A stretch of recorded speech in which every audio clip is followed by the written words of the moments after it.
Hi folks, and welcome back to another video. Today I'm going to show you how to install Windows 7 in VirtualBox. Let's get started.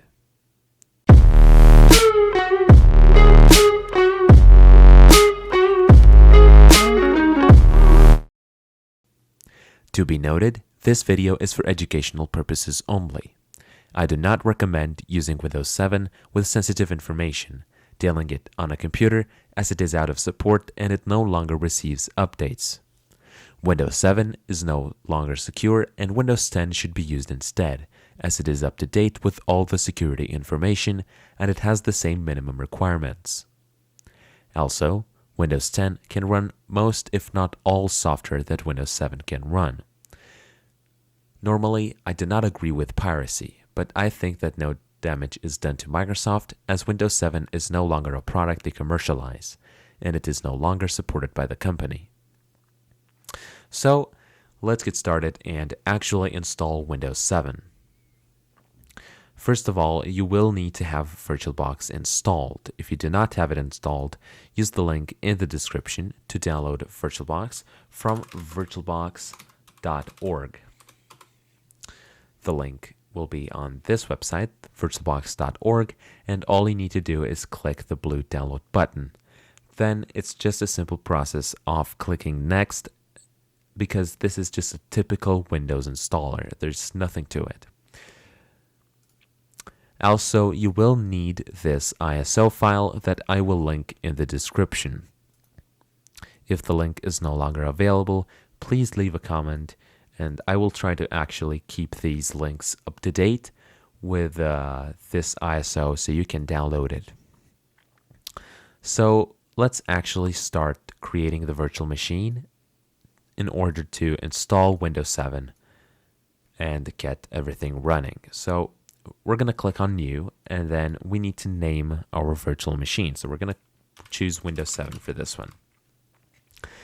Now you will by default have selected Microsoft Windows at type, and now the version we will select Windows 7.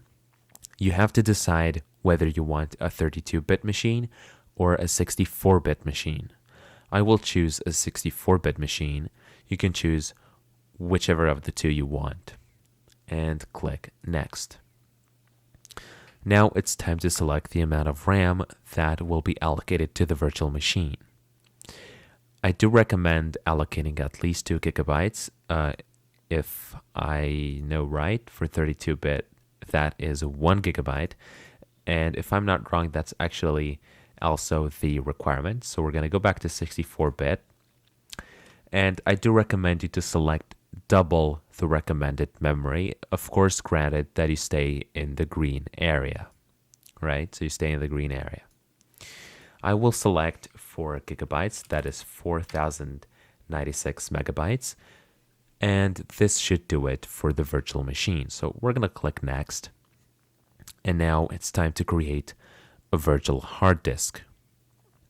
Now you may use an existing hard disk file if you do have one, but I will create a new one, and this is what I recommend for everyone to do. The recommended size for Windows 7 is 32 gigabytes, and I would not go lower than 32 gigabytes. You can go for more if you do feel like it, but I wouldn't go for less. So hit Create, and now it's time to select the format. You can select which one you want. If you want, you can actually select VMDK. This will enable you to port over the virtual machine to VMware if you want later. You'll have to just create the virtual machine and then import this file as the hard disk file, and you will not need to reinstall Windows 7. So I'm going to click on VDI, and this is the default type.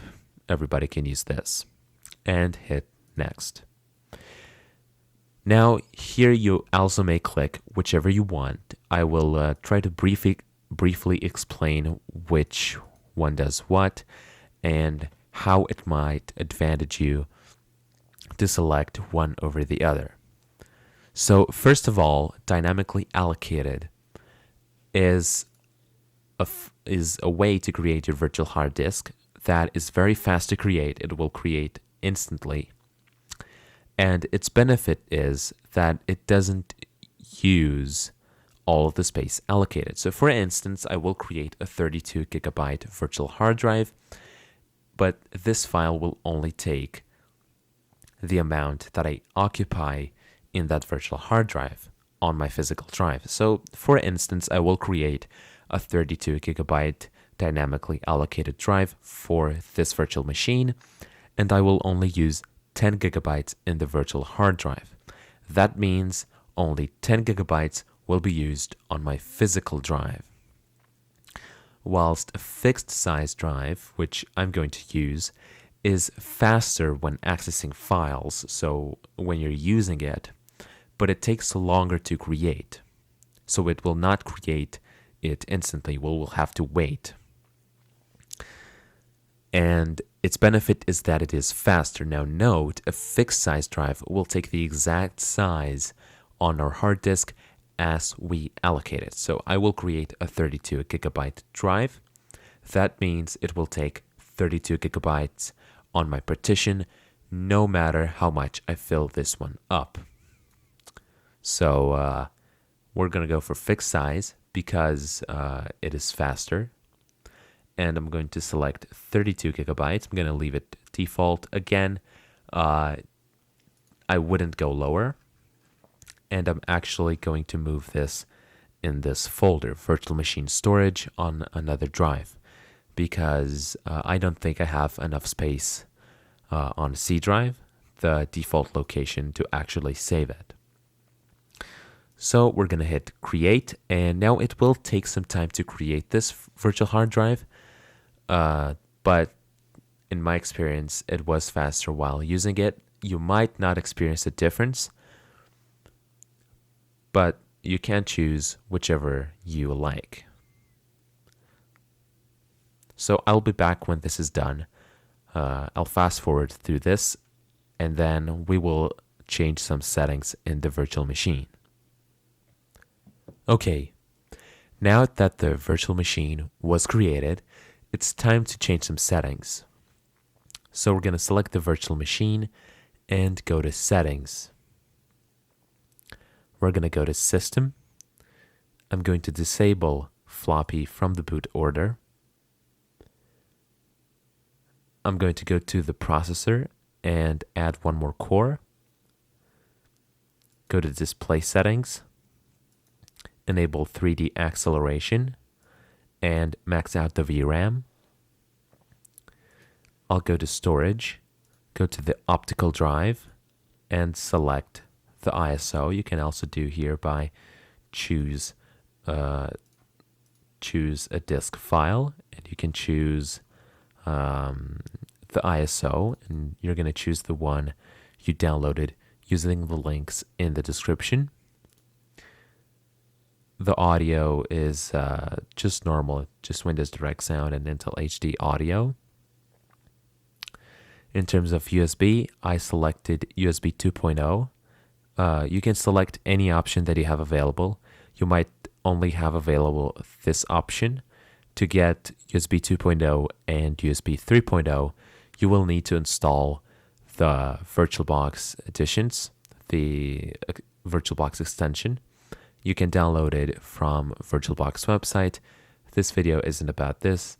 The point being, you can select whichever option that you want from here. Now we're going to go back to system and add acceleration.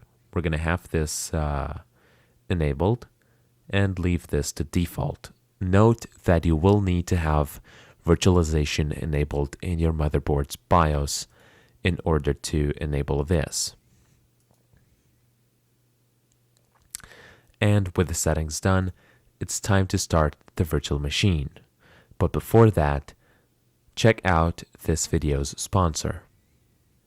Kite is an IDE autocomplete extension that uses AI and machine learning to help you code faster.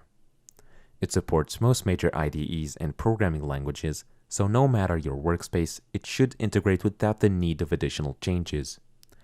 Kite also supports working in teams and has enhanced productivity for Python, depending on what you need. Use the link in the description to download Kite for free. If you aren't convinced, try Kite yourself. You're not going to regret downloading it. I use Kite myself, and it helped me become more efficient while programming. Okay, so it's time to start up the virtual machines. We're going to hit start, and now the machine should actually start. Now you can't see it, but it came up on my second monitor. We're going to bring up the window here, and it asks to select the startup disk, and we're going to select the ISO that you can download using the links in the description, right? So the Windows 7 all-in-one ISO. If you don't have it in this list, you can always click the browse button and go to add and select the one you need, and then hit choose.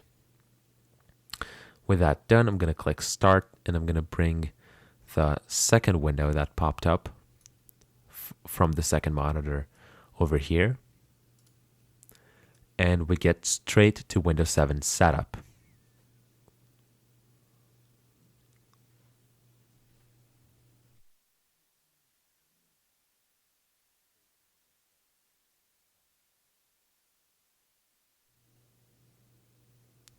Now, getting to this window, I'm going to switch this to full screen. And now I'm going to click on the screen and hit capture to actually use the mouse from the virtual machine. To release the mouse, the default key to do that is the right control key. So I'm going to click that key, and I released my mouse from the virtual machine. So I'm going to click again and hit capture to get my mouse in the virtual machine so that I can use it. The language to install is English, and the time and currency format, I'm going to select that to Romanian, and the keyboard and input method is going to be US. I'm going to hit next. Again, you can select whichever suits you. The only language this ISO is available in is English, and also you can select any time and currency format and select your keyboard layout. This isn't really all that relevant, and this is suited to what hardware you have and where you live. So we're going to hit next and install now.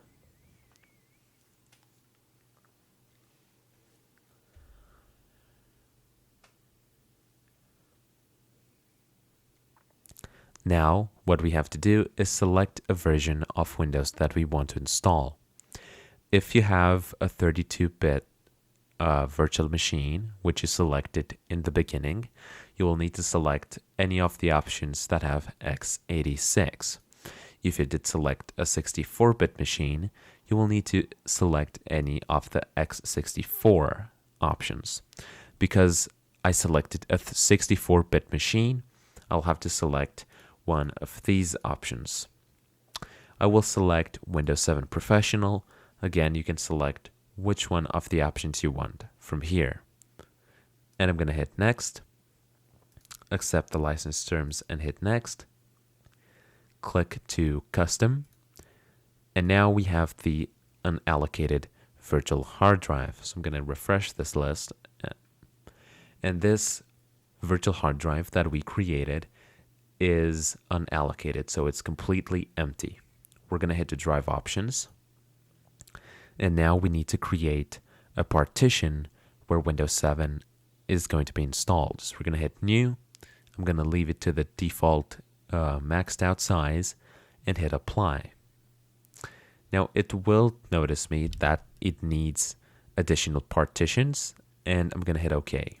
It will create an additional 100 megabyte partition in order to install Windows 7.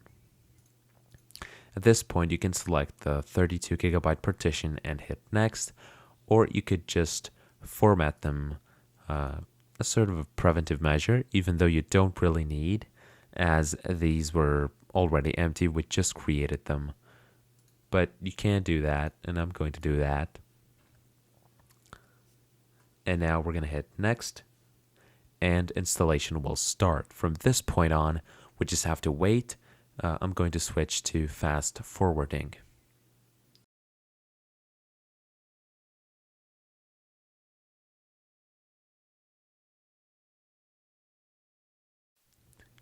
Now, after this step, it's time to restart the system. So we're going to hit restart now. It will also restart on its own if you don't do anything. And after it restarts, do not click any key on your keyboard or on your mouse. Leave it to boot without booting from the ISO file, because it will resume installation from where it left off. It will do everything by itself.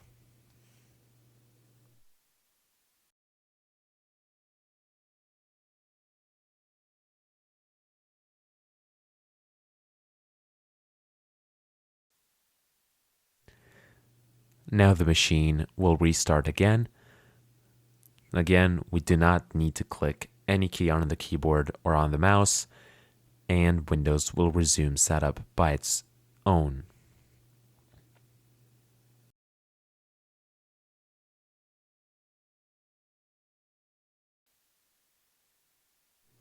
Now it's time to configure the machine with a user, with a password, and some other basic configurations.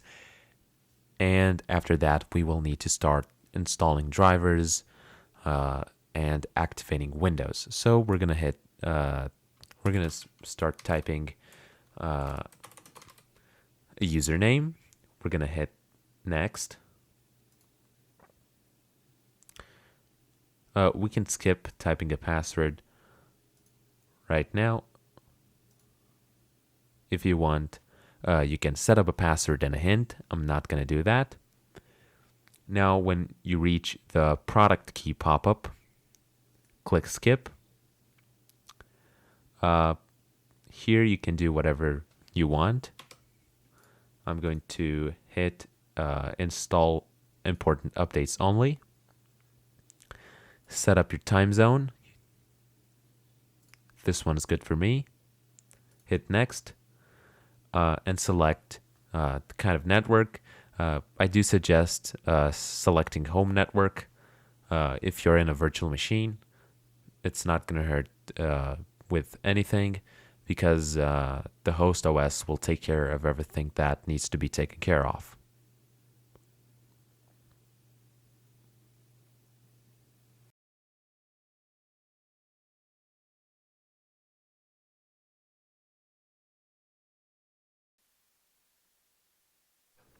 All right, now Windows 7 has been installed, but we do need to install drivers and activate it. So we're going to go to the Start menu and type in msconfig. And we're going to open up msconfig and hit yes on the user account control if prompted. Then we're going to go to the Boot tab and click Safe Boot and enable it. Hit OK and hit Restart.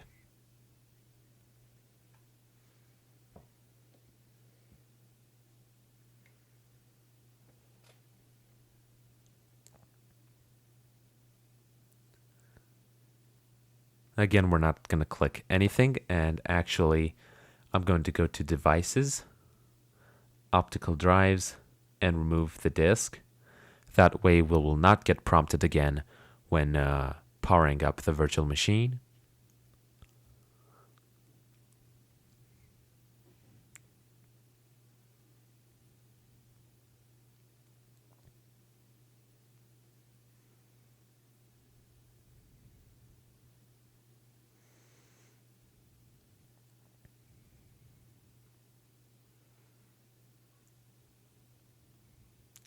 Now that it booted, we're going to go to Devices again and hit Insert Guest Edition CD Image. Now we are in safe mode. This is why it looks like this. And we're going to hit here on the File Explorer and go to Computer. And you can see that a CD has been inserted by VirtualBox. You might get prompted automatically with the setup, but we're going to hit cancel, and I'm going to show you how to do it in case you do not get the prompt. So we're going to go to computer, open up the disk, and you should be able to open up a file. So open, yep. So right click and open, and this is what you should see. If your virtual machine is a 32-bit machine, open the x86 one. Otherwise, if it's 64-bit, open AMD 64.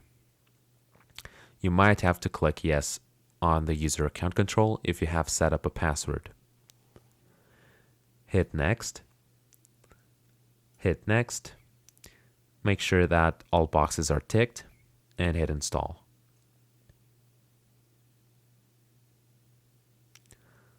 Always trust software from Oracle Corporation and hit install.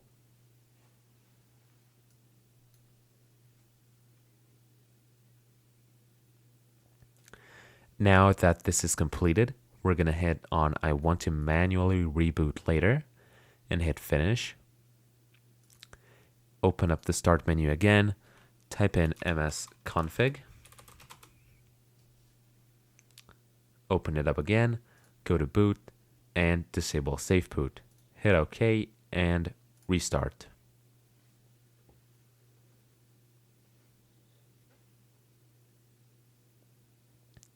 Now when Windows 7 boots up, we should have the drivers installed for everything, and the resolution should adapt automatically to the monitor's resolution or to the Windows resolution in case you do not have it in full screen. And everything should work as expected, and all VirtualBox features that are enabled should be able to work now with a virtual machine flawlessly.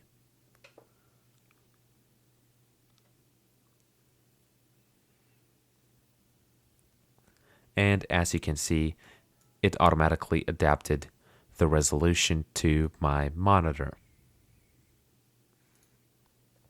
And we're going to go to devices, optical drives, and remove the disk because we do not need the disk anymore. And to prove you that everything works, we're going to go to personalize, and I'm going to select an arrow theme, and it should work flawlessly. As you can see, it works with arrow as well.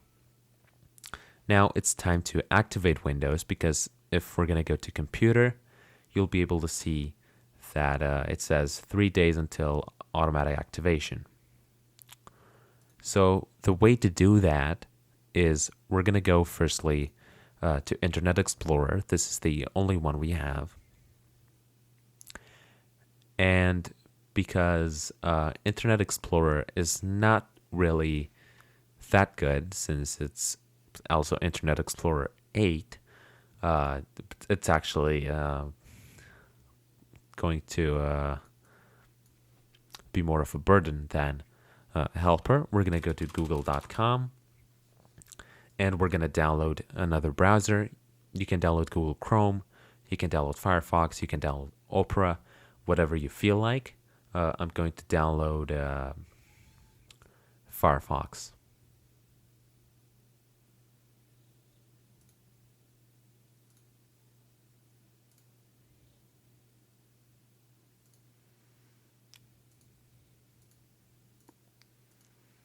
So let's go again, because it could load the Microsoft website. Okay, so now we have access to Google. I'm going to download Firefox.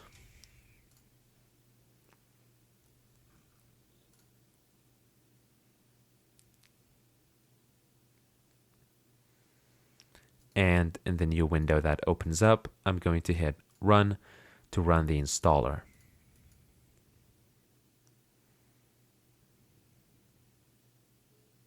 Hit Yes on the user account control. And it should be done fairly quickly. It shouldn't have any issues installing Firefox or Chrome or any browser that is supported by Windows 7 at the time you're doing this.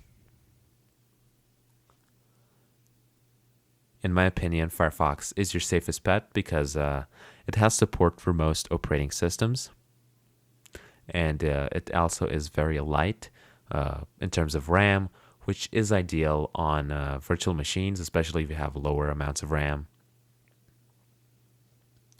Okay, now with Firefox installed, we're going to open it up. And we're going to start activating Windows 7. Now to do that, we're going to first need .NET Framework 4.0. So we're going to Google search this. And we're going to go to the official downloads. This website, this link will be in the link in the description. This link will be in the description. So we're going to hit download .NET Framework 4.0 runtime and save the file. Now, with the file saved, we're going to run it, and we should be able to install .NET Framework.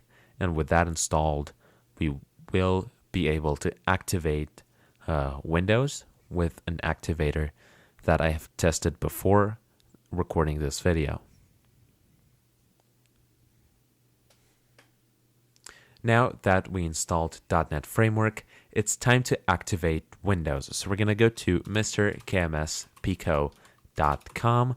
This is the activator I found that works well, and that didn't cause me any trouble. So we're going to use this. We're going to go to download here. And we're going to go to portable. So download KMS Pico portable. It's going to open up a mega link. Accept cookies.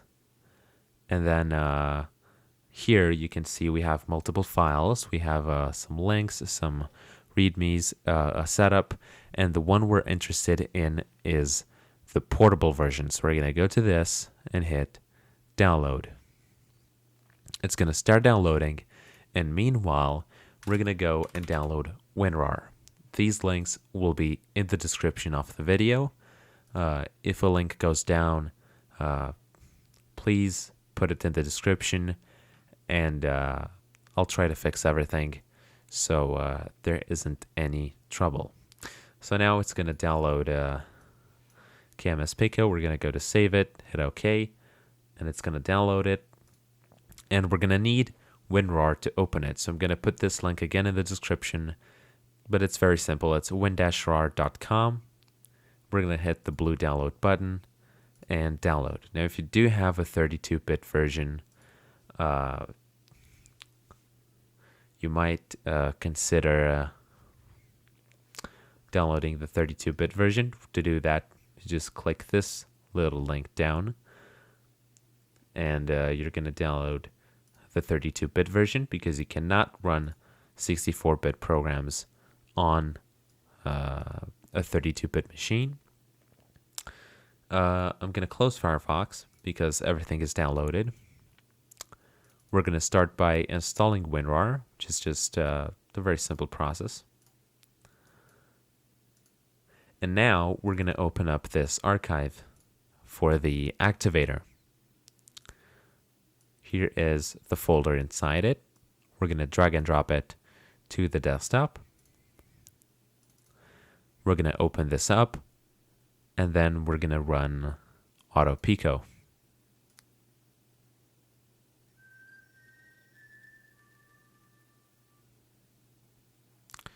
After this, we're going to just restart the machine.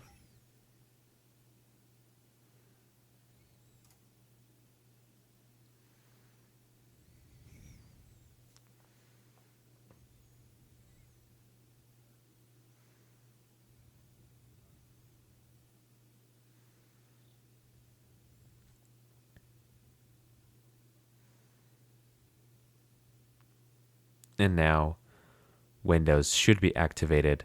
When Windows starts up, we're going to delete the files, and everything will be all right.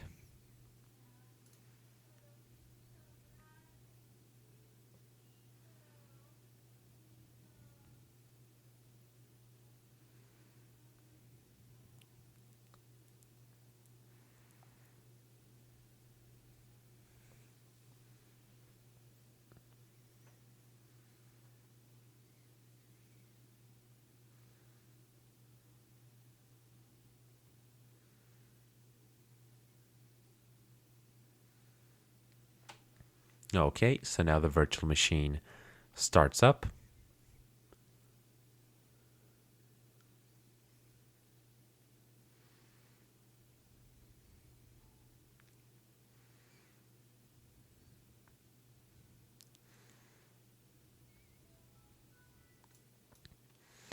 So let's see if it did indeed activate Windows. We're going to right click computer, go to properties, and now it says status not available and Windows is activated. So yeah guys, thank you for watching. If you did enjoy this video, don't forget to leave a like. If you do want to see more videos like this one, hit the subscribe button and see you next time on HowToIT.